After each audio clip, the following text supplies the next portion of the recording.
Hi, Jan 2026 എക്സാമിനേഷൻ്റെ RTP വന്നിട്ടുണ്ടല്ലോ. അപ്പോൾ അതിലെ ഡയറക്റ്റ് ടാക്സേഷൻ്റെ MCQയുടെ സൊല്യൂഷനാണ് നമ്മൾ ഡിസ്കസ് ചെയ്യുന്നത്. അപ്പോൾ MCQയിൽ നമുക്ക് എന്തുണ്ടാവും, ഓപ്ഷൻസ് ഉണ്ടാവും, കറക്റ്റ് ഓപ്ഷൻസ് ഏതാണെന്നൊക്കെ ഉണ്ടാവും. അപ്പോൾ ഇവിടെ നമ്മൾ ഡിസ്കസ് ചെയ്യുന്ന അതിൻ്റെ സൊല്യൂഷനാണ്. അത് ശരിക്കും ഇൻസ്റ്റിറ്റ്യൂട്ട് പ്രൊവൈഡ് ചെയ്യാറില്ല. അപ്പോൾ ആ സൊല്യൂഷനാണ് നമ്മളിവിടെ നോക്കുന്നത്. ഇൻകം ടാക്സ് ലോയുടെ നമ്മൾ ഈ RTPയിലൂടെ ഒന്ന് ഗോ ത്രൂ ചെയ്യാണ്. ഫസ്റ്റ് ഈ പാരഗ്രാഫ് ഇമ്പോർട്ടൻ്റ് ആണ്. അപ്പോൾ നമ്മൾ ആദ്യം ആ ഒരു പാരഗ്രാഫിലോട്ട് പോവാണ്. ഞാനതൊന്ന് ഡീകോഡ് ചെയ്തിട്ടുണ്ട്. ഒന്നുമില്ല, ഫൈനാൻസ് ആക്ട് 2024 ആണ് അല്ലേ. നമുക്ക് ആപ്ലിക്കബിൾ ആവുന്ന ജാൻ 2026 എക്സാമിന് ആപ്ലിക്കബിൾ ആവുന്ന ഫൈനാൻസ് ആക്ട് 2024 ആണ്. 30 ജൂൺ 2025 വരെയുള്ള നോട്ടിഫിക്കേഷൻ സർക്കുലേഴ്സ് ആപ്ലിക്കബിൾ ആണ്. അസസ്മെൻറ്റ് ഇയർ 2025-26 ആണ്. സ്റ്റഡി മെറ്റീരിയൽ ആപ്ലിക്കബിൾ ആവുന്നത് ഒക്ടോബർ 2024 എഡിഷൻ ആണ്. Statutory updation up to 36/2025 institute വേറൊരു ഡോക്യുമെൻ്റ് തന്നിട്ടുണ്ട്. അതിൻ്റെ ലിങ്ക് നിങ്ങൾക്ക് ഇവിടെ RTPയിൽ തന്നെ കാണാൻ പറ്റും അല്ലേ.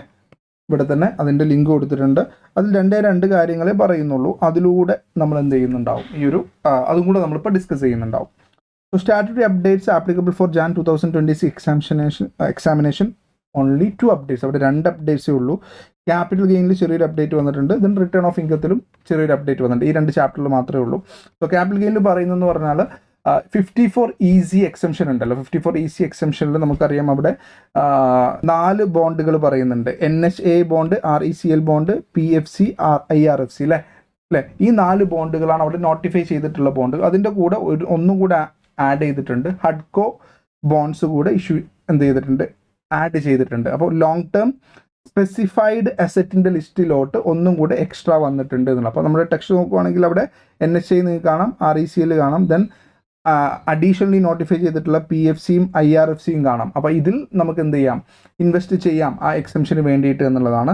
അതിൽ ഒന്നുകൂടെ നോട്ടിഫൈ ചെയ്തിട്ടുണ്ട്. അതേതാണ്, ഹഡ്കോ എന്ന് പറയുന്ന ഹഡ്കോയുടെ bond issued on or after 1/4/2025 by housing and urban development corporation limited അല്ലേ. Redeemable after 5 years as a long term specified asset. അപ്പോൾ ഇതെല്ലാം നമ്മൾ സ്പെസിഫൈഡ് അസെറ്റ് എന്നാണ് പറയാറ്. അതിൻ്റെ കൂടെ ഹഡ്കോയും കൂടെ വന്നു. അപ്പോൾ ഈ 4 ഉള്ളത് 5 ആയി എന്നുള്ളതാണ്. അതിൻ്റെ ഡേറ്റ് ശ്രദ്ധിക്കണം. ഇഷ്യൂഡ് ഓൺ ഓർ ആഫ്റ്റർ 1/4/2025 ആണ്. ക്ലിയർ ആണല്ലോ അല്ലേ. അതാണ് ഒരു അപ്ഡേറ്റ്. രണ്ടാമത്തത് റിട്ടേൺ ഓഫ് ഇൻകത്തിൽ പാനിൻ്റെ കേസ്. നേരത്തെ പാൻ അപ്ലൈ ചെയ്യുന്ന സമയത്ത് പ്രയർ ടു 1/10/2024 ആണെങ്കിൽ ആധാർ ആപ്ലിക്കേഷൻ്റെ എൻറോൾമെൻറ്റ് ID വെച്ചിട്ട് നമുക്ക് പാൻ അപ്ലൈ ആയിരുന്നു. അതായത് ആധാർ വേണമെന്നില്ലായിരുന്നു. ഇപ്പോൾ അതങ്ങ് ഡിസ്കണ്ടിന്യൂ ചെയ്തു. മാത്രമല്ല മുന്നേ ഈ ഒരു ഓപ്ഷൻ വെച്ചിട്ട് പാൻ എടുത്ത എല്ലാവരും അവരുടെ ആധാർ നമ്പർ ഇൻറ്റിമേറ്റും ചെയ്യണം. ഇത്രയേ ഉള്ളൂ, വേറൊന്നുമില്ല. അപ്പോൾ എന്താണ്, പ്രയർ ടു 1/10/2024 പാൻ അപ്ലൈ ചെയ്യുമ്പോൾ ആധാർ ഇല്ലെങ്കിലും ആധാറിൻ്റെ എൻറോൾമെൻറ്റ് ID മതിയായിരുന്നു. ഇപ്പോൾ അത് ഡിസ്കണ്ടിന്യൂ ചെയ്തു. ആധാർ തന്നെ വേണം. ആദ്യം ആധാർ എടുക്കുക, എന്നിട്ട് പാൻ അപ്ലൈ ചെയ്യുക എന്നുള്ളതാണ്. ആധാർ നമ്പർ നമ്മൾ വെക്കണം എന്നുള്ളതാണ് പാൻ അപ്ലൈ ചെയ്യുമ്പോൾ. ഇനി നേരത്തെ ഈ എൻറോൾമെൻറ്റ് ID വെച്ച ആൾക്കാർ എന്ത് ചെയ്യണം, അവർ ഇപ്പോൾ അവരുടെ ആധാർ നമ്പർ ഒന്ന് ഇൻറ്റിമേറ്റും ചെയ്യണം. അതിനൊരു ഡേറ്റും ഫിക്സ് ചെയ്തിട്ടുണ്ട്. ഓൺ ഓർ ബിഫോർ 31 December 2025 ആണ്. അല്ലെങ്കിൽ CBDT എന്ത് ചെയ്യും, എക്സ്റ്റെൻഡ് ചെയ്യുമായിരിക്കും. Or such date as may be specified by the CBDT എന്നും കൂടെ പറഞ്ഞിട്ടുണ്ട്. ഈ 2 അപ്ഡേഷനേ ഉള്ളൂ ആ സ്റ്റാറ്റ്യൂട്ടറി അപ്ഡേറ്റ്സിൽ. ക്യാപിറ്റൽ ഗെയിനും റിട്ടേൺ ഓഫ് ഇൻകത്തിലുള്ള ഈ ചെറിയ 2 അപ്ഡേറ്റുകളേ ഉള്ളൂ. ക്ലിയർ ആണല്ലോ അല്ലേ. അപ്പോൾ നമുക്കിനി RTPയിലോട്ട് പോകാമെന്നുള്ളതാണ്. ഓക്കെ. അപ്പോൾ RTPയിൽ MCQ 5 MCQ ആണ് അല്ലേ. ഒരു കേസ് സിനാരിയോയും അതിൻ്റെ ബേസ് ചെയ്തിട്ട് 5 MCQ ആണുള്ളത്. സോ നോർമലി ഞാൻ നോക്കുന്നത് കേസ് സിനാരിയോ ഇവിടെ ഉണ്ട്. നേരെ ഞാൻ ക്വസ്റ്റ്യനിലോട്ടാണ് ആദ്യം പോവാറ്. ക്വസ്റ്റ്യൻ എന്താണ്, അപ്പോൾ അതിനനുസരിച്ച് നമുക്ക് കേസ് സിനാരിയോ വായിക്കുമ്പോൾ അവിടെ കുറച്ചും കൂടെ നമുക്ക് ആവശ്യമുള്ള പോയിന്റ് കുറച്ചും കൂടെ ശ്രദ്ധിച്ച് വായിക്കാൻ പറ്റും എന്നുള്ളതാണ്. അപ്പോൾ ഫസ്റ്റത്തെ ക്വസ്റ്റ്യൻ എന്താണ്, ഹൗസ് പ്രോപ്പർട്ടി ഇൻകം കാണാനാണ്. First question house property income ആണ്. അപ്പോൾ നമുക്കൊരു ചിലപ്പോൾ ചെറിയൊരു സമാധാനം കിട്ടും, ഓക്കെ ഹൗസ് പ്രോപ്പർട്ടി ആണ് എന്നുള്ളത്. ദെൻ ക്യാപിറ്റൽ ഗെയിനും കാണാനാണ്. രണ്ടാമത്തെ computer income taxable under head capital gain ആണ്. മൂന്നാമത്തെ ഒരു ക്വസ്റ്റ്യൻ വന്നിട്ടുള്ളതെന്ന് പറഞ്ഞാൽ എത്രത്തോളം TDS ക്രെഡിറ്റ് ഉണ്ട്, കറക്റ്റായിട്ട് TDS പിടിച്ചിട്ടുണ്ടെങ്കിൽ എത്രത്തോളം TDS ക്രെഡിറ്റ് ഉണ്ട് എന്നുള്ളൊരു ചോദ്യമാണ് മൂന്നാമത്തത്. നാലാമത്തത് ശ്രദ്ധിക്കണം, 2033-34 അയാൾക്കൊരു മെച്യൂരിറ്റി പ്രൊസീഡ്സ് ഉണ്ടാകുമെങ്കിൽ അതിൻ്റെ ടാക്സബിലിറ്റി ചോദിച്ചിട്ടുള്ളൊരു ക്വസ്റ്റൻ ആണ്. അപ്പോൾ അതിൽ LIC പ്രീമിയത്തിൻ്റെ ചില കാര്യങ്ങളായിരിക്കും അവിടെ ചോദിക്കുന്നുള്ളത്. നമുക്ക് ഓർത്ത് വെക്കാം. അഞ്ചാമത്തെ ക്വസ്റ്റ്യൻ കുറച്ച് ടഫായിരിക്കാം. ടാക്സ് ലാബിലിറ്റി ആണ് അല്ലേ, കമ്പ്യൂട്ടർ ടാക്സ് ലാബിലിറ്റി എന്നുള്ളതാണ്. അപ്പോൾ ടാക്സ് ലാബിലിറ്റി വരുമ്പോൾ തന്നെ നമുക്ക് ഏത് സ്ട്രീമാണ്, ഏത് സ്കീമാണ് അദ്ദേഹത്തെ എടുക്കുന്നത് ക്വസ്റ്റ്യനിൽ പറയാം. ഈ കാര്യങ്ങളൊക്കെ നമ്മുടെ മനസ്സിലോട്ട് വരും. Tax liability ചോദിച്ചിട്ടുണ്ടല്ലോ.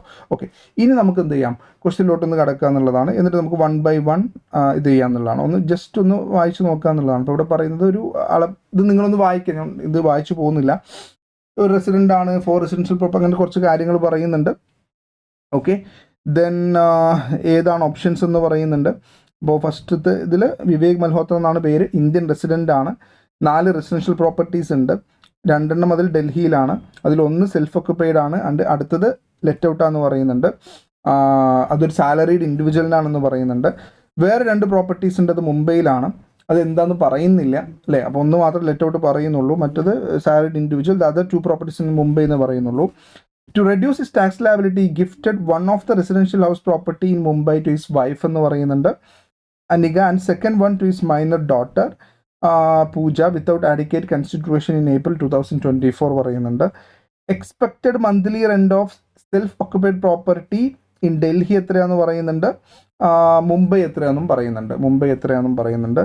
He paid municipal taxes amounting to 1,20,000 for let out property എന്നും പറയുന്നുണ്ട് അല്ലേ. അപ്പോൾ ബാക്കിയല്ല, അപ്പോൾ ഒരു ലെറ്റ് ഔട്ട് പ്രോപ്പർട്ടി, ബാക്കിയെല്ലാം സെൽഫ് ഒക്കുപ്പൈഡ് എന്നുള്ളതാണ് നമുക്ക് ഇന്ന് മനസ്സിലാവുന്നത് അല്ലേ. നോക്കാം. ഇനി ക്വസ്റ്റ്യൻ ചോദിച്ചിരിക്കുന്നത് അത്രയും മതിയല്ലോ ഫസ്റ്റ് ക്വസ്റ്റ്യന്. പിന്നെ അയാൾക്കൊരു പ്ലോട്ട് ഓഫ് ലാൻഡ് ബാംഗ്ലൂർ അങ്ങനത്തെ കാര്യങ്ങൾ ഉണ്ടായിരുന്നു. സെയിൽ കൺസിഡറേഷൻ പറയുന്നു, സ്റ്റാമ്പ് ഡ്യൂട്ടി വാല്യൂ പറയും. അപ്പോൾ ഈ ഒരു ഭാഗം ശരിക്കും നമുക്ക് ക്യാപിറ്റൽ ഗെയിൻ ക്വസ്റ്റിന് വേണ്ടിയിട്ട് ആപ്ലിക്കബിൾ ആവുന്ന കാര്യമാണ്. ദെൻ ഈ ഒരു ക്വസ്റ്റ്യൻ ശരിക്കും ആ ഇൻഷുറൻസ് പോളിസിയുടെ ക്വസ്റ്റിന് ആപ്ലിക്കബിൾ ആവുന്ന ഒരു ഏരിയ ആണ്. Then is opted out of default tax regime എന്നാണ്. അപ്പോൾ അയാൾ നോർമൽ സ്കീമിലാണ് എന്ത് ചെയ്യുന്നത്, നോർമൽ സ്കീമിലാണ് അയാളുടെ കാര്യങ്ങൾ ചെയ്യുന്നത് എന്നുള്ളത് നമുക്ക് അവിടെ മനസ്സിലാക്കാം. അപ്പോൾ ഡിഫോൾട്ട് ടാക്സ് റെജിം അല്ല അല്ലേ, ഓപ്റ്റഡ് ഔട്ടാണ്. ശ്രദ്ധിക്കണം, ഓപ്റ്റഡ് ഔട്ടാണ് എന്ന് പറയുന്നുണ്ട്. Default tax regime under section 115 BAC എന്ന് പറയുന്നുണ്ട്. അപ്പോൾ ഓപ്റ്റഡ് ഔട്ടാണ്, ശ്രദ്ധിക്കണം, അവിടെ ഒന്ന് ശ്രദ്ധിക്കണം. പിന്നെ CIA തന്നിട്ടുണ്ട്. Based on the facts of the case scenario given above choose the most appropriate answer to the following MCQ എന്നാണ്. അപ്പോൾ അതിൽ first question, compute income taxable under the head income from house property in the hands of mister Vivek എന്നാണ്. ഇതാണ് first ക്വസ്റ്റ്യനിൽ തന്നിട്ടുള്ളത്. അപ്പോൾ അയാളുടെ house property income കാണാനാണ് ക്വസ്റ്റ്യനിൽ തന്നിട്ടുള്ളത്. അപ്പോൾ ഈ ഒരു ഭാഗമാണ് ഇവിടെ നമ്മൾ വായിക്കേണ്ടത്. ഫസ്റ്റ് ക്വസ്റ്റ്യൻ നമുക്ക് ആവശ്യമുള്ള ഭാഗം ഇതാണ്. മൊത്തം 4 പ്രോപ്പർട്ടി ഉണ്ട്, 1 ലെറ്റ് ഔട്ട് ആണ്, 3 സെൽഫ് ഒക്കുപ്പൈഡ് ആണ്. അതിൽ 1 അയാൾക്ക് എന്ത് ചെയ്യാൻ പറ്റുള്ളൂ, സെൽഫ് ഒക്കുപ്പൈഡ് ആക്കാൻ പറ്റുള്ളൂ. ബാക്കി 2 അയാൾ എന്താണ് ഇനാഡിക്കേറ്റ് കൺസിഡറേഷൻ വെച്ചിട്ട് ബാക്കിയുള്ളവർക്ക് കൊടുത്തിട്ടുണ്ടെങ്കിലും, ആർക്ക് കൊടുത്ത, വൈഫിനും സെക്കൻഡ് വൺ ടു മൈനർ ഡോട്ടർക്കുമാണ്. അപ്പോൾ ഇത് രണ്ടും എന്താണ്, ക്ലബ് ചെയ്യും അല്ലേ, രണ്ടും തിരിച്ച് ക്ലബ് ചെയ്യും. അപ്പോൾ അതിൻ്റെ ടാക്സ് കൊടുത്തേ പറ്റുള്ളൂ എന്നുള്ളതാണ്. ദെൻ ക്വസ്റ്റ്യൻ തന്നെ നമുക്ക് മനസ്സിലാക്കാൻ പറ്റുന്നത് എന്താണ്, adequate considerable to expected monthly rent of self property in Delhi 50,000 and expected monthly rent of property in Mumbai 75,000 each ആണ്. എത്രയാണ്, 75,000 ഈച്ച് ആണ്. ഈ paid municipal tax amount 1,20,000 for let out property. ഇത്രയും ഏരിയ ആണ് ഈ ഒരു ക്വസ്റ്റ്യനിൽ നമുക്ക് ഈ ആൻസർ ചെയ്യാൻ വേണ്ടിയിട്ട് തന്നിട്ടുള്ളത്. ഓക്കെ, അപ്പോൾ ആദ്യം നമ്മൾ ഇതിൽ തീരുമാനിക്കേണ്ടത് let out property let out ആയിട്ട് തന്നെ ട്രീറ്റ് ചെയ്യാൻ പറ്റുള്ളൂ. അപ്പോൾ ഈ 1,40,000 പെർ മന്ത് കൊടുക്കുന്ന ഈ ഒരു പ്രോപ്പർട്ടി ലെറ്റ് ഔട്ട് പ്രോപ്പർട്ടി തന്നെയാണ്. പിന്നെ ഉള്ളത് 3 പ്രോപ്പർട്ടി ഉണ്ട്. അപ്പോൾ ഇത് 3ഉം സെൽഫ് ഒക്കുപ്പൈഡ് ആയിട്ടാണ് നമുക്ക് ട്രീറ്റ് ചെയ്യാൻ പറ്റുക. അവർ ഗിഫ്റ്റ് കൊടുത്താലും ക്ലബിംഗ് വരുന്നതുകൊണ്ട് ഇയാളിൽ തന്നെയാണ് ഇത് ടാക്സ് ചെയ്യുക. അപ്പോൾ അതിൽ വലിയ കാര്യമൊന്നുമില്ല, ഗിഫ്റ്റ് കൊടുത്തു എന്നതിൽ വലിയ മാറ്റമൊന്നും വരുന്നില്ല. അപ്പോൾ പിന്നെ നോക്കേണ്ടത് ഡൽഹിയിൽ ഒരു പ്രോപ്പർട്ടി കൂടെ ഉണ്ട്, മുംബൈയിൽ 2 പ്രോപ്പർട്ടി ഉണ്ട് അല്ലേ. അപ്പോൾ ഇതിൽ നമുക്ക് 2 പ്രോപ്പർട്ടി സെൽഫ് ഒക്കുപ്പൈഡ് ആക്കാം, അങ്ങനെയാണല്ലോ നിയമം. അപ്പോൾ ഡൽഹിയുടെ ആക്കുവാണെന്നുണ്ടെങ്കിൽ അവിടെ എക്സ്പെക്റ്റഡ് റെന്റ് 50K ഉള്ളൂ, മറ്റടുത്ത് എത്രയുണ്ട്, 75K ഉണ്ട്. അപ്പോൾ ഇയാൾക്ക് ഏറ്റവും ലാഭം ഏതായിരിക്കും, ഈ 75K ഒഴിവാക്കിയായിരിക്കും. അപ്പോൾ നമുക്ക് എന്ത് ചെയ്യാം, മുംബൈയിൽ 2 പ്രോപ്പർട്ടിയും സെൽഫ് ഒക്കുപ്പൈഡ് ആയിട്ട് ട്രീറ്റ് ചെയ്യാം. കറക്റ്റാണ്, കിട്ടിയല്ലോ, ആ പോയിന്റ് കിട്ടിയല്ലോ. നമുക്ക് എന്ത് ചെയ്താൽ മതി, ഡീംഡ് ലെറ്റ് ഔട്ട് പ്രോപ്പർട്ടി എന്ന് പറയുന്നത് നമ്മൾ ചെയ്യുന്നത് എന്തായിരിക്കും, ഡൽഹിയിലെ പ്രോപ്പർട്ടി 2 ആയിരിക്കും. അപ്പോൾ ഡൽഹിയിലെ ഒരു പ്രോപ്പർട്ടി ലെറ്റ് ഔട്ടും മറ്റേ പ്രോപ്പർട്ടി നമുക്ക് എന്ത് ചെയ്യാം, ഡീംഡ് ലെറ്റ് ഔട്ടും ആക്കാം. കാരണം അവിടെയാണ് എക്സ്പെക്റ്റഡ് റെന്റ് കുറവുള്ളത്. ഇത് ക്ലിയർ ആണല്ലോ അല്ലേ. ഓക്കെ, അപ്പോൾ ഇനി നമുക്ക് കാൽക്കുലേഷനിലോട്ട് കിടക്കാം. കാൽക്കുലേഷൻ കിടക്കുവാണ് എന്നുണ്ടെങ്കിൽ ഫസ്റ്റ് 1,40,000 × 12 ലെറ്റ് ഔട്ട് പ്രോപ്പർട്ടി ആണെന്നുണ്ടെങ്കിൽ 16,80,000 അല്ലേ. എത്ര വരും, 16 lakhs കാൽക്കുലേഷൻ ചെയ്ത് വെച്ചിട്ടുണ്ട്. സോ 16,80,000 വരും. അതിൽ നിന്ന് നമുക്ക് മുനിസിപ്പൽ ടാക്സ് പെയ്ഡ് ക്വസ്റ്റനിൽ തന്നിട്ടുണ്ട് 1,20,000, അത് കുറച്ച് നമുക്ക് കിട്ടുന്നത് 15,60,000 ആണ്. ദെൻ സ്റ്റാൻഡേർഡ് ഡിഡക്ഷൻ 30% കൂടെ കുറച്ച് കഴിഞ്ഞാൽ നമുക്ക് എത്ര കിട്ടും? 10,92,000 കിട്ടും. ക്ലിയർ അല്ലേ? അപ്പോൾ ഡൽഹി പ്രോപ്പർട്ടി 2 നമ്മൾ ലെറ്റ് ഔട്ട് ചെയ്യാണ്. ലെറ്റ് ഔട്ടാണ് ചെയ്തിരിക്കുന്നത് 1,40,000 ആണ്. അപ്പോൾ നമ്മളിവിടെ നേരെ വേറെ ഇൻഫർമേഷൻസ് ഒന്നും തന്നിട്ടില്ല. പിന്നെ എക്സ്പെക്ട് റെൻറ്റ് കിട്ടിയാലും ഇതിൽ കുറവേ വരുള്ളൂ. സോ 16,80,000 ആക്ച്വൽ റെൻ്റ് ആണ് ഹയർ. സോ 1,40,000 × 12 16,80,000. അതിൽ നിന്ന് മുനിസിപ്പൽ ടാക്സ് പേ ചെയ്ത് കുറക്കുന്നു. ബാക്കി 15,60,000. അതിൽ നിന്നും 30% സ്റ്റാൻഡേർഡ് ഡിഡക്ഷൻ കുറക്കുന്നു. സോ ഡൽഹി പ്രോപ്പർട്ടി 1ൻ്റെ റെൻ്റ് എന്ന് പറയുന്നത് 10,92,000. മുംബൈയിൽ 2 പ്രോപ്പർട്ടി നമുക്ക് സെൽഫ് ഒക്കുപൈഡ് ആക്കാൻ പറ്റുകൊണ്ട് അത് സെൽഫ് ഒക്കുപൈഡ് ആക്കുന്നു, കാരണം അതിനാണ് എക്സ്പെക്റ്റഡ് റെൻറ്റ് കൂടുതലുള്ളത്. ഇനി ഡൽഹി പ്രോപ്പർട്ടി 1 എക്സ്പെക്റ്റഡ് റെൻറ്റ് തന്നിട്ടുണ്ട് 50,000 ആണ്. സോ 50,000 × 12 എന്ന് പറയുമ്പോൾ 6 lakh വരുന്നു. അതിൽ നിന്ന് നമുക്ക് കുറക്കാൻ പറ്റുന്നത് സ്റ്റാൻഡേർഡ് ഡിഡക്ഷൻ മാത്രമാണ്. സോ ബാക്കി എത്രയുണ്ട്? 4,20,000. ഇത് രണ്ടും കൂടെ ആഡ് ചെയ്താൽ 10,92,000 പ്ലസ് 420 നമുക്ക് കിട്ടത്ര 15,12,000. ആ ഓപ്ഷൻ ഉണ്ടോ നോക്കിയാൽ മതി. 15,12,000 എന്നുള്ള ഓപ്ഷൻ ഉണ്ടോ? Yes. So option B is the correct answer. Option B ആണ് ഇതിൻ്റെ കറക്റ്റ് ആൻസർ ആയിട്ട് വരുന്നത്. Now question number 2. Question number 2 എന്താണ്? ക്യാപിറ്റൽ ഗെയിൻ കാണാനാണ് അല്ലേ? വിവേകിൻ്റെ ക്യാപിറ്റൽ ഗെയിൻ കാണാനാണ് പറഞ്ഞിട്ടുള്ളത്. 4 ഓപ്ഷൻസ് തന്നിട്ടുണ്ട്. സോ ക്യാപിറ്റൽ ഗെയിൻ്റെ ആ ഒരു പാരഗ്രാഫ് നമ്മൾ പറഞ്ഞു, ഇതായിരുന്നു ക്യാപിറ്റൽ ഗെയിൻ്റെ അല്ലേ paragraph. So in addition Vivek sold a plot of land. ബാംഗ്ലൂരിലുള്ളൊരു പ്ലോട്ട് ഓഫ് ലാൻഡ് വിറ്റിട്ടുണ്ട് 19/12/2024. 49 lakhsനാണ് കൺസിഡറേഷൻ. 1% ബ്രോക്കറേജ് ഉണ്ട്. സ്റ്റാമ്പ് ഡ്യൂട്ടി വാല്യൂ 55 lakhs ഉണ്ട്. 1992 ഈ ലാൻഡ് പർച്ചേസ് ചെയ്തിട്ടുള്ളത് 3 ലക്ഷം രൂപ കൊടുത്തിട്ട്. ദെൻ അപ്പോൾ 2001 മുന്നിലാണ്. 2001 1 April 2001 സ്റ്റാമ്പ് ഡ്യൂട്ടി വാല്യൂയും തന്നിട്ടുണ്ട്. അതുപോലെ തന്നെ ഫെയർ വാല്യൂയും തന്നിട്ടുണ്ട്. 12 ലക്ഷം RECL ബോണ്ടിൽ ഇൻവെസ്റ്റ് ചെയ്തിട്ടുണ്ട്. ഇൻവെസ്റ്റ് ചെയ്ത ഡേറ്റും തന്നിട്ടുണ്ട്. അപ്പോൾ ഇത് വെച്ചിട്ടാണ് നമുക്ക് ക്യാപിറ്റൽ ഗെയിൻ കമ്പ്യൂട്ട് ചെയ്യേണ്ടത്. ശ്രദ്ധിച്ച് ചെയ്യേണ്ട ഒരു കാൽക്കുലേഷൻ ആണ് ക്യാപിറ്റൽ ഗെയിൻ്റെ കമ്പ്യൂട്ടേഷൻ എന്ന് പറയുന്നത്. സോ ഇവിടെ ശ്രദ്ധിക്കുക. ഫസ്റ്റ് എന്താണ് ഈ ഒരു ക്വസ്റ്റിൽ തന്നിട്ടുള്ളത്? സെയിൽ കൺസിഡറേഷൻ 49 lakhs ആണ്. സോ 49 lakhsൻ്റെ 110% എന്ന് പറയുമ്പോൾ 5390 വരുന്നുള്ളൂ. അപ്പോൾ അതിലും കൂടുതലാണ് stamp duty value. If stamp duty value is greater than 110% of the consideration നമ്മൾ എന്തെടുക്കണം? സ്റ്റാമ്പ് ഡ്യൂട്ടി വിത്തിൻ 10% ആണെങ്കിൽ it's okay, but it's exceeding 10%. അപ്പോൾ 55 lakhs ആണ് നമ്മൾ എന്ത് ചെയ്യേണ്ടത്? കൺസിഡർ ചെയ്യേണ്ടത്. അപ്പോൾ ഇതാണ് നമ്മൾ കൺസിഡർ ചെയ്യേണ്ടത്. ബ്രോക്കറേജ് എപ്പോഴും ആക്ച്വൽ അല്ലേ വരുള്ളൂ, കൺസിഡറേഷൻ്റെ പുറത്തേ വരുള്ളൂ. So 49 lakhsൻ്റെ 1% 49,000 that we can deduct അല്ലേ? നെറ്റ് സെയിൽ കൺസിഡറേഷൻ എടുത്താൽ മതി. സോ നെറ്റ് സെയിൽ കൺസിഡറേഷൻ 54,51 എന്ന് പറഞ്ഞാൽ എന്താണ്? 55 lakhs മൈനസ് 49,000. ബ്രോക്കറേജ് കുറച്ചാൽ കിട്ടുന്നതാണ് 54,51,000. ഇനി അതിന് കുറക്കാൻ പറ്റുന്നത് ഏതാണ്? കോസ്റ്റ് ഓഫ് അക്വിസിഷൻ ആണ്. ഇൻഡെക്സ്ഡ് കോസ്റ്റ് ഓഫ് അക്വിസിഷൻ പറ്റുമോ? അവിടെ നമ്മൾ നോക്കേണ്ടത് എന്താണ്? 23/7/2024 മുമ്പേ ആണെങ്കിലാണ് നമുക്ക് ഇൻഡെക്സ്ഡ് കോസ്റ്റ് ഓഫ് അക്വിസിഷൻ എടുക്കാം. അപ്പോൾ നിങ്ങൾ ചിലപ്പോൾ ചോദിക്കും, സാറേ പക്ഷേ നമുക്ക് ഓപ്ഷൻ ഉണ്ടല്ലോ, വേണമെങ്കിൽ നമുക്ക് മറ്റത് എടുത്തിട്ട് ഏത് കുറവ്? അത് അങ്ങനെയല്ല അല്ലേ? ഈ ഒരു ഭാഗം നിങ്ങൾ വായിക്കണം.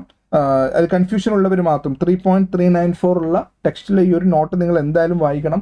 അത് ശരിക്കും നമുക്ക് ടാക്സ് അങ്ങനെ അടച്ചാൽ മതി. പക്ഷേ നമ്മൾ ഗ്രോസ് ടോട്ടൽ ഇൻകത്തിൽ ക്യാപിറ്റൽ ഗെയിൻ കമ്പ്യൂട്ട് ചെയ്യുന്നത് വിത്തൗട്ട് ഇൻഡെക്സേഷൻ തന്നെ ആയിരിക്കും. കൺഫ്യൂഷൻ ആയോ?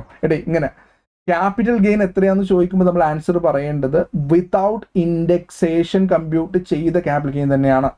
പക്ഷേ ടാക്സ് കമ്പ്യൂട്ട് ചെയ്യുമ്പോൾ നമുക്ക് എന്ത് ചെയ്യാം?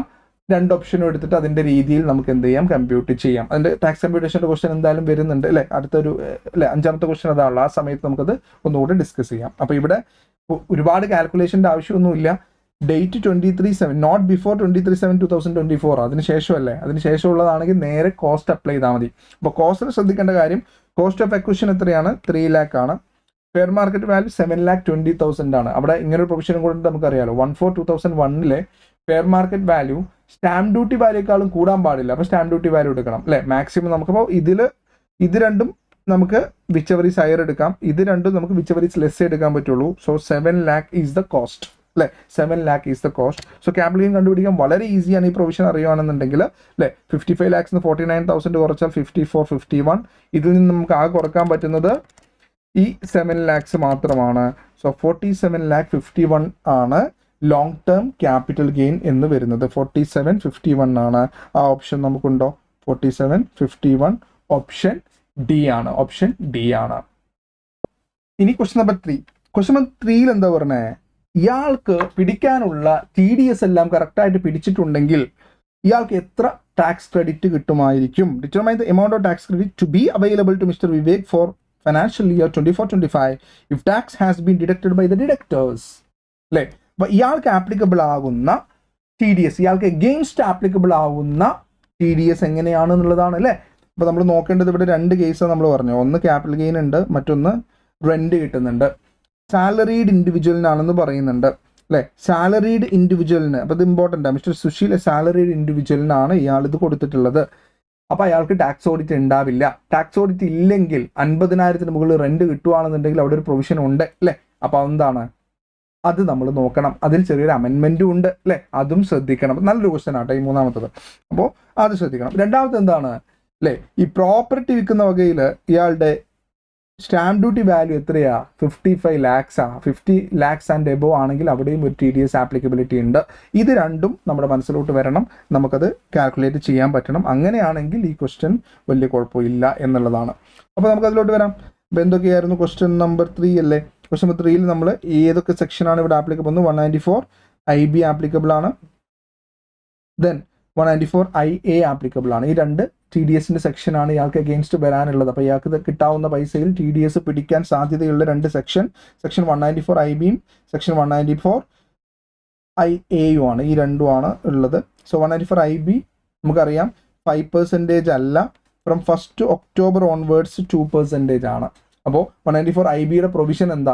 എപ്പോൾ പിടിച്ചാൽ മതി? Last month of the tenancy പിടിച്ചാൽ മതി. അപ്പോൾ ആ സമയത്തുള്ള TDSന്റെ റേറ്റ് എത്രയാണ്? 2%. അപ്പോൾ അവിടെ 5% പിടിക്കണോ? വേണ്ട. ആദ്യത്തെ 6 months 5%, പിന്നെ 2%, അങ്ങനെ ഉണ്ടോ? വേണ്ട. കാരണം ലാസ്റ്റ് മന്ത് അല്ലേ പിടിക്കുന്നത്. അപ്പോൾ ആ 2% പിടിച്ചാൽ മതി. അപ്പോൾ എത്രയാ റെന്റ്? 140. 140 × 12 എത്രയാ? 16,80,000. അതിൻ്റെ 2% എന്ന് പറയുമ്പോൾ 33,600. 33,600 ആണ് 194 IBയിൽ പിടിക്കേണ്ടത് അല്ലേ. 194 IBയിൽ എത്ര പിടിക്കേണ്ടത്? 33,600. ഇനി section 194 IA stamp duty value 55 lakhs ഉണ്ട്, 1%. അപ്പോൾ എത്രയാ? 55 lakhs × 1% എന്ന് പറയുമ്പോൾ 55,000. മറിഞ്ഞു പോയാ? ഓക്കെ, 55,000. അപ്പോൾ രണ്ടും കൂടെ ആഡ് ചെയ്യുക. 55,000ഉം 33,600ഉം എത്രയാണ്? 88,600 ആണ്. അപ്പോൾ ശ്രദ്ധിക്കുക, 194 IB ഇത് 5% അല്ല 2% ആയ കാര്യമൊക്കെ ഓർത്തോളണം. അവിടെ ഒരു ഡേറ്റ് ഉണ്ട്, ആ ഡേറ്റിന് ശേഷമാണത്. അപ്പോൾ ആ കാര്യങ്ങളെല്ലാം നമ്മൾ കൃത്യമായിട്ട് ഓർത്തോളണം. ഓക്കെ, അങ്ങനെയാണെങ്കിൽ നമുക്ക് അവിടെ കറക്റ്റ് ആയിട്ടുള്ള ആൻസർ കിട്ടും. ഓപ്ഷൻ ഉണ്ടോ നോക്കട്ടെ. 88,600 അല്ലേ. ഇതാ ഓപ്ഷൻ എ. Option A 88,600. അത് കറക്റ്റായിട്ട് ആ പ്രൊവിഷൻ അറിയില്ല എന്നുണ്ടെങ്കിൽ ചിലപ്പോൾ പെട്ടുപോകാൻ സാധ്യതയുണ്ട്. That is question number 3. So next question number 4 അല്ലേ. ക്വസ്റ്റ്യൻ നമ്പർ 4 എന്തായിരുന്നു? ഓക്കെ, ഇൻ ഫിനാൻഷ്യൽ ഇയർ 2033-34 ആണ്. ശ്രദ്ധിക്കുകയാണ്, ഇപ്പോൾ ഉള്ള കാര്യങ്ങളൊന്നല്ല, ഭയങ്കര വരാൻ പോകുന്നൊരു കാര്യത്തെക്കുറിച്ച് സംസാരിക്കുകയാണ്. Mister Vivek received the maturity proceeds from both the policies 40 lakhs and 27 lakhs respectively. Considering the most beneficial to Mr. Vivek, which of the following statement is correct എന്നുള്ളതാണ്. അപ്പോൾ നമുക്ക് കഥ എന്താ നോക്കാം. സ്റ്റോറി എന്താണ്? He has taken ഈ ഒരു ഭാഗം അല്ലേ. He has taken a life insurance policy A on 15/5/23 and policy B on 1/7/23 for 10 years with a sum assured of 35 lakhs and 25 lakhs respectively. Annual premium 3.5 lakhs and 2.5 lakhs respectively. So provision എന്താ? ആദ്യം നമ്മൾ നോക്കേണ്ടത് എന്താണ് അല്ലേ. 1/4/2012 ശേഷമാണെന്നുണ്ടെങ്കിൽ some അഷ്യൂർഡിൻ്റെ 10% issue increase ചെയ്യാൻ പാടില്ല. Increase ചെയ്താൽ exemption കിട്ടൂല. അപ്പോൾ ഇവിടെ എത്രയാണ്? 35 lakhs. 35 lakhsന്റെ 10% 3.5 lakhs ഉള്ളൂ. എക്സീഡ് ചെയ്തിട്ടുണ്ടോ? ഇല്ല. അപ്പോൾ അവിടെ പ്രശ്നമുണ്ടോ? ഇല്ല, അവിടെ പ്രശ്നമില്ല. രണ്ടാമത് എന്താ? 25 lakhsന്റെ 10% എത്രയാണ്? 2.5 lakhs. അവിടെയും എക്സീഡ് ചെയ്തിട്ടുണ്ടോ? ഇല്ല. അപ്പോൾ ആ ഒരു പ്രൊവിഷൻ ഓക്കെയാണ്. പക്ഷെ one more provision is there. എന്താണ് ആ പ്രൊവിഷൻ അല്ലേ? എന്താണ് ആ provision? Policies issued on or after 1/4/23 ആണെന്നുണ്ടെങ്കിൽ and premium does not exceed 10%. 15% എന്ന മറ്റേ ഡിസേബിൾഡ് കേസിലാണ്. അപ്പോൾ അത് എക്സീഡും ചെയ്തിട്ടില്ല എന്നാൽ പോലും എക്സംഷൻ കിട്ടൂല. എങ്ങനെയാണെങ്കിൽ 5 ലക്ഷത്തിൽ കൂടുതലാണ് പ്രീമിയം എന്നുണ്ടെങ്കിൽ. ഒരു പോളിസിക്ക് 5 ലക്ഷം. ഇവിടെ ആ പ്രശ്നമുണ്ടോ? ഇല്ല. ഓരോ പോളിസി ഒന്ന് 3.5 ആണ്, മറ്റൊരു 2.5 lakhs ആണ്. അപ്പോൾ പ്രീമിയം 5 lakhs എക്സീഡ് ചെയ്യുന്നുണ്ടോ? ഇല്ല. അപ്പോൾ ഇത് ആപ്ലിക്കബിൾ ആണോ? അല്ല. പക്ഷെ അടുത്ത പോയിന്റ് എന്താ? More than 1 life insurance policy ആണെങ്കിൽ അവിടെ നോക്കുക, അഗ്രിഗേറ്റ് 5 lakhsൽ കൂടിയാലും പ്രശ്നമാണ്. അഗ്രിഗേറ്റ് 5 lakhs കൂടിയാൽ എന്താ പറയുന്നത്, at the option of the assessee എന്ത് ചെയ്യാം, 5 lakhs കൂടാത്ത അത്രയും പോളിസി. ഇപ്പോൾ 3 പോളിസി ഉണ്ടെങ്കിൽ 2 പോളിസി കൂട്ടുമ്പോൾ 5 lakh വരുന്നില്ലെങ്കിൽ ആ 2 പോളിസിയുടെ എടുക്കാം, മൂന്നാമത്തത് ഒഴിവാക്കാം. ഓക്കെ, 4 പോളിസി ഉണ്ടെങ്കിൽ ഇതേപോലെ ഏതെങ്കിലും ഇത് 5 lakhs വരാത്ത രീതിയിലുള്ളത് നമുക്ക് എടുക്കാം. ഇവിടെ നമുക്ക് 2 പോളിസിയാണ്, 2 പോളിസിയും കൂടെ ആഡ് ചെയ്ത് എത്രയുണ്ട്, 3.5ഉം 2.5ഉം ഉണ്ട്, 6 ലക്ഷം ഉണ്ട്. പറ്റുമോ? ഇല്ല. എന്നാൽ 5 ലക്ഷം വരാത്ത രീതിയിൽ ഓപ്ഷൻ അസസിക്ക് എടുക്കാം. അത് അസസിയുടെ ഓപ്ഷനാണ്. അസസി ഏതായിരിക്കും എടുക്കാടെ? ഫസ്റ്റ് ഓപ്ഷൻ അല്ലേ, കാരണം അവിടെ കൂടുതൽ 40 lakhs കിട്ടുന്നത് സമ്മഷ്വേർഡ്. അപ്പോൾ ഫസ്റ്റ് ഓപ്ഷൻ ആയിരിക്കും എടുത്തിട്ടുണ്ടാവുക, കാരണം അതിന് 3.5 ആണ്. അത് മാത്രം എടുക്കുമ്പോൾ എന്ത് ചെയ്യാം, മറ്റേ ഭാഗത്തിന് ടാക്സ് എക്സംപ്റ്റഡ് ആവില്ല എന്നുള്ളതാണ്. അപ്പോൾ അതായിരിക്കും ഓപ്ഷൻ. ക്ലിയർ ആണല്ലോ, ഈസി അല്ലേ? അപ്പോൾ ഈ ഒരു കാര്യം പ്രൊവിഷൻ അറിയുവാണെങ്കിൽ അല്ലേ, ടാക്സ് എന്ന് പറഞ്ഞാൽ ഇതാണ്, ഇതെല്ലാം മെമ്മറിയിൽ ഉണ്ടായിരിക്കണം എന്നുള്ളതാണ്. ഇല്ലെങ്കിൽ വായിച്ചിട്ട് മെമ്മറി ഉണ്ടാക്കുക, മാക്സിമം ക്വസ്റ്റ്യൻസ് ചെയ്യുക. ഇത് മാത്രമേ നമുക്ക് ഓപ്ഷൻ ഉള്ളൂ. അപ്പോൾ ഇവിടെ എന്തൊക്കെയാണ് ഓപ്ഷൻ ഉള്ളത് നോക്കാം. ഒന്ന്, the maturity proceeds from both the policies A and B is exempt under section 1010D. തെറ്റാണ്, അതൊരിക്കലും അങ്ങനെ ആവില്ല. വേറൊന്നുമല്ല, കാരണം എന്താണ്, ഇവിടെ 5 lakhs കൂടുന്നുണ്ട്, രണ്ടും കൂടെ എക്സംഷൻ കിട്ടൂല. ഇനി the maturity proceeds from policy A is exempt but from policy B is taxable. കാരണം ഇതിൽ രണ്ടും കൂടെ കൂട്ടുമ്പോൾ 6 lakh വരുന്നത് കൊണ്ട് ഏതെങ്കിലും ഒന്നേ എടുക്കാൻ പറ്റുള്ളൂ. ഒബ്വിയസ്ലി ഏറ്റവും ഹയർ എമൗണ്ട് ഉള്ളതായിരിക്കും നമ്മൾ എടുക്കുന്നുണ്ടാവുക. സോ പോളിസി എ എക്സംപ്റ്റ് ആയിരിക്കും, പോളിസി ബി ടാക്സബിൾ ആക്കുക. അപ്പോൾ ഇതാണ് കറക്റ്റ്. ബാക്കി രണ്ടും കൂടെ ഒന്ന് വായിച്ചു നോക്കാം. The maturity proceeds from policy B is exempt, അങ്ങനെ ചെയ്താൽ അത് കറക്റ്റ് വേ അല്ല, കാരണം കൂടുതൽ ടാക്സ് കൊടുക്കേണ്ടി വരില്ല. 40 lakhs പുറത്ത് ടാക്സ് കൊടുക്കണം, മറ്റേ 27 lakhs പുറത്ത് ടാക്സ് കൊടുത്താൽ മതി. അപ്പോൾ ഇതാവില്ല. The mature proceed both the policy and be taxable since the annual premium payable exceeds 5 lakh. അല്ലെ, ഇത് ഇവിടെ തന്നെ ഹിന്റ് തരുന്നുണ്ട് അല്ലേ, അങ്ങനെ പ്രൊവിഷൻ ഉണ്ടല്ലോ എന്നുള്ള ഹിന്റ് നമുക്ക് ഓപ്ഷനിൽ തന്നെ കിട്ടും. അങ്ങനെയല്ല, 5 lakhs എക്സീഡ് ചെയ്താൽ എല്ലാ പോളിസിയും എക്സംപ്റ്റ് അല്ല എന്നുള്ളതല്ല, ആ 5 lakhs നമുക്ക് എന്ത് ചെയ്യാം, ബ്രേക്ക് ചെയ്യാം എന്നുള്ളതാണ് പ്രൊവിഷനിലുള്ളത്. So option B is the correct answer. Option B ആണ് നമ്മുടെ കറക്റ്റ് ആൻസർ ആയിട്ട് വരുന്നത്. ക്ലിയർ ആണല്ലോ അല്ലേ? നെക്സ്റ്റ് വൺ, ക്വസ്റ്റ്യൻ നമ്പർ 5 അല്ലേ. കമ്പാരിറ്റീവ്ലി വലിയ കുഴപ്പമില്ലാത്ത RTP ആയിട്ട് എനിക്ക് തോന്നി. അപ്പോൾ RTP ഈസി ആണെങ്കിൽ, ഈസി ഒന്നും അല്ല കേട്ടോ, നമുക്ക് പ്രൊവിഷൻ അറിയണ്ടേ. ഇതൊക്കെ പ്രൊവിഷൻ അറിഞ്ഞാലല്ലോ നമുക്ക് ചെയ്യാൻ പറ്റുക. RTPയും എക്സാമും തമ്മിൽ ബന്ധമുണ്ടോ? പറയാനൊന്നും പറ്റില്ല. അങ്ങനെ ഉണ്ട് ഇല്ല എന്നൊന്നും നമുക്ക് പറയാൻ പറ്റില്ല. നമുക്ക് ചെയ്യാൻ പറ്റുന്നത് പുതിയ പുതിയ ക്വസ്റ്റ്യൻസ് ഭയങ്കര എന്താ പറയുക, ഒരു താല്പര്യത്തോടെ ചെയ്യുക എന്നുള്ളതാണ്. അപ്പം അതിൻ്റെ റിസൾട്ട് നമുക്ക് നമ്മുടെ ഇതിലുണ്ടാവും. MCQ ഏകദേശം 15ഓളം MCQ ഉണ്ടല്ലേ. ആ 15ൽ ഒരു 10 എബോവ് വാങ്ങിയ സേഫാണ്. DT മാത്രമാണ് ഞാൻ പറയുന്നത്. ഇതേപോലെ IDT. അപ്പോൾ മാക്സിമം ക്വസ്റ്റ്യൻസ് ചെയ്യുക. നമ്മുടെ എല്ലാ RTPസും നമ്മൾ ഇതുവരെയുള്ള അല്ലെ ലാസ്റ്റ് 2-3 അറ്റംപ്റ്റ് അല്ലെങ്കിൽ 4 അറ്റംപ്റ്റോളം ഉള്ള എല്ലാ RTPയുടെയും MCQs, ഈവൻ എന്താ പറയുക, ജഷൻ സാറിൻ്റെ ടോട്ടൽ വീഡിയോസ് ഉണ്ടാവും. ഞാൻ MCQ എല്ലാം ചെയ്തിട്ടുണ്ട്. അപ്പോൾ അതെല്ലാം അവിടെ ഉണ്ട്. അപ്പോൾ നിങ്ങൾ സ്വന്തമായിട്ട് ഈ അസസ്മെൻറ്റ് ഇയറിനുള്ള MCQ സ്വന്തമായിട്ട് കഴിഞ്ഞ RTPയുടെയും കൂടെ ഒന്ന് ചെയ്ത് നോക്കുക. 2 RTP സെപ്റ്റംബറിനും ഉണ്ട്, മെയ്ക്കും ഉണ്ടല്ലോ. ഇത് രണ്ടും നമ്മുടെ യൂട്യൂബ് ചാനൽ അവൈലബിൾ ആണ്, CA CA മലയാളത്തിൽ. അപ്പോൾ അതും കൂടെ നിങ്ങൾ ചെയ്ത് നോക്കിയിട്ട് കൺഫ്യൂഷൻ ഉണ്ട് എന്നുണ്ടെങ്കിൽ ആ വീഡിയോക്ക് ഒന്ന് കാണുക എന്നുള്ളതാണ്. So final question, compute the tax liability. കുറച്ച് എന്താ പറയുക, സമയമെടുക്കുന്നതാണ് ടാക്സ് ലയബിലിറ്റി കണ്ടുപിടിക്കുക എന്നുള്ളത്. പക്ഷേ ഇതിൽ അല്ലേ ആവറേജ് നോക്കുകയാണെങ്കിൽ വലിയ കുഴപ്പമില്ലാത്ത ക്വസ്റ്റ്യൻസ് ആയിരുന്നു എന്നുള്ളതാണ്. So compute the tax liability of mister Vivek. അപ്പോൾ ശ്രദ്ധിക്കേണ്ട കാര്യം, ഇത് വിവേക് ഓപ്റ്റഡ് ഔട്ട് ആണെന്നുള്ളത് നിങ്ങൾ ഓർത്തോളണം. പിന്നെ രണ്ടാമത്തത്, ക്യാപിറ്റൽ ഗെയിൻ കമ്പ്യൂട്ട് ചെയ്യുമ്പോൾ നമ്മൾ എന്ത് ചെയ്യണം, വിത്തൗട്ട് ഇൻഡെക്സേഷൻ. ഇവിടെ നമ്മൾ ഇൻഡെക്സേഷൻ കൂടെ പരിഗണിക്കണം. ഈ 2 കാര്യങ്ങളാണ് ഏറ്റവും നന്നായിട്ട് ശ്രദ്ധിക്കേണ്ടത്. സാറേ TDS ടാക്സ് ലയബിലിറ്റി ചോദിച്ചിട്ടുള്ളൂ, ടാക്സ് ഇത്ര അടക്കണം എന്നൊന്നും ചോദിച്ചിട്ടില്ല അല്ലേ. അപ്പോൾ TDSന്റെ കാര്യമൊന്നും ഇവിടെ ആപ്ലിക്കബിലിറ്റി വരാനും സാധ്യത വരില്ല എന്നുള്ളതാണ്. അപ്പോൾ നമുക്ക് നേരെ ക്വസ്റ്റ്യനിലോട്ട് കിടക്കുക എന്നുള്ളതാണ്. So question number 5 answer, computation tax liability mister assessment 25-26 house property നമ്മൾ നേരത്തെ കണ്ടുപിടിച്ച തന്നെ ഉണ്ട് അല്ലേ, കുറച്ച് ഓപ്ഷൻ. അപ്പോൾ ഫസ്റ്റ് ഓപ്ഷൻ തെറ്റിയാൽ പിന്നെ ഇതൊരു കാര്യമൊന്നുമില്ല അല്ലേ. ഇതിൻ്റെ ഒരു പ്രശ്നം അതാണ്, കേസ് സിനാരിയോ ആകുമ്പോൾ ഉള്ളൊരു പ്രശ്നം അതാണ്. ഇപ്പോൾ ഫസ്റ്റ് ഓപ്ഷനിൽ നമ്മൾ കറക്റ്റായിട്ട് കണ്ടുപിടിച്ചിട്ടുണ്ടായിരുന്നു 15,12,000 ആണെന്നുള്ളത്. അത് ഇടുന്ന എഴുതിയാൽ മതി. അപ്പോൾ ഞാൻ വീണ്ടും അത് എക്സ്പ്ലെയിൻ ചെയ്യുന്നില്ല കേട്ടോ. സോ 15,12,000. ദെൻ ക്യാപിറ്റൽ ഗെയിന് 4751, അത് നമ്മൾ ഓപ്ഷനിൽ കറക്റ്റ്. അപ്പോൾ ഇത് 2 തെറ്റിക്കഴിഞ്ഞാൽ ഈ ആൻസർ എന്തായാലും തെറ്റും, മാർക്ക് പോകും എന്നുള്ളതാണ്. സോ 4751 നമ്മൾ റെഡ് ആക്കാനുള്ള കാരണം നമ്മൾ അതിൻ്റെ ബേസിസിലല്ല ശരിക്കും, അത് നമുക്ക് അവിടെ ഒരു കമ്പാരിസൺ കൂടെ നടത്തേണ്ടതുണ്ട് എന്നുള്ളതാണ്.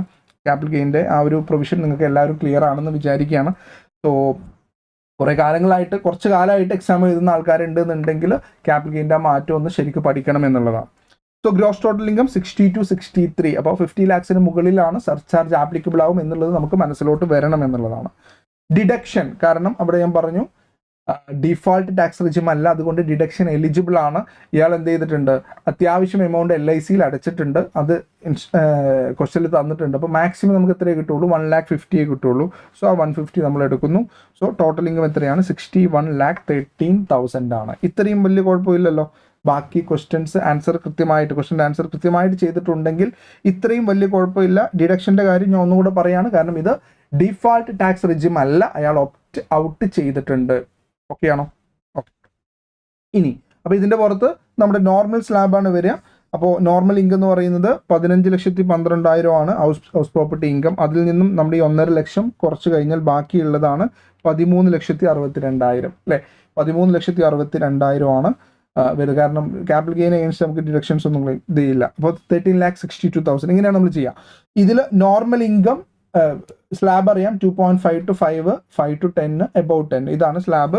സോ അത് അപ്ലൈ ചെയ്യാന്നുള്ളതാണ്. അപ്പോൾ ഫസ്റ്റ് 12,500 വരും, പിന്നെ 1 lakh, then 13,62 minus 10 lakhs into 30%, 108,600. So total നമുക്ക് കിട്ടും, ടോട്ടൽ 2,21,100. ഇതാണ് നോർമൽ ഇൻകത്തിൻ്റെ പുറത്തുള്ള ടാക്സ് അല്ലേ. നോർമൽ ഇൻകത്തിൻ്റെ പുറത്തുള്ള ടാക്സ് 2,21,100. ഓക്കെ ആണല്ലോ അല്ലേ, സിമ്പിളാണത്.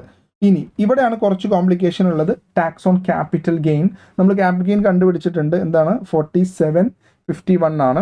അപ്പോൾ ഇവിടെ നമ്മൾ ഒരു കാര്യം കൂടെ നോക്കണം, indexed cost of acquisition eligible ആണ് അല്ലേ. ഞാൻ നേരത്തെ പറഞ്ഞ നോട്ടിൽ ഞാൻ പറഞ്ഞിട്ടുണ്ട്, ആ പേജ് നമ്പർ ഞാൻ കൊടുത്തിട്ടുണ്ട്, ആ നോട്ട് ഒന്നും കൂടെ ശ്രദ്ധിച്ച് വായിക്കണം.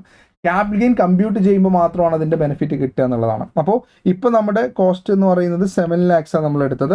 ഇവിടെ നമുക്ക് എന്ത് ചെയ്യാം, 7 lakhs ഇൻഡെക്സ് ചെയ്യാം. CIA ക്വസ്റ്റ്യനിൽ കൃത്യമായിട്ട് തന്നിട്ടുണ്ട് അല്ലേ. ക്വസ്റ്റ്യനിൽ തന്നിട്ടില്ലേ, ക്വസ്റ്റ്യനിൽ ഇവിടെ കൃത്യമായിട്ട് CIA തന്നിട്ടുണ്ട് കണ്ട. 363 ആണ് നമുക്ക് കിട്ടുന്ന CIA.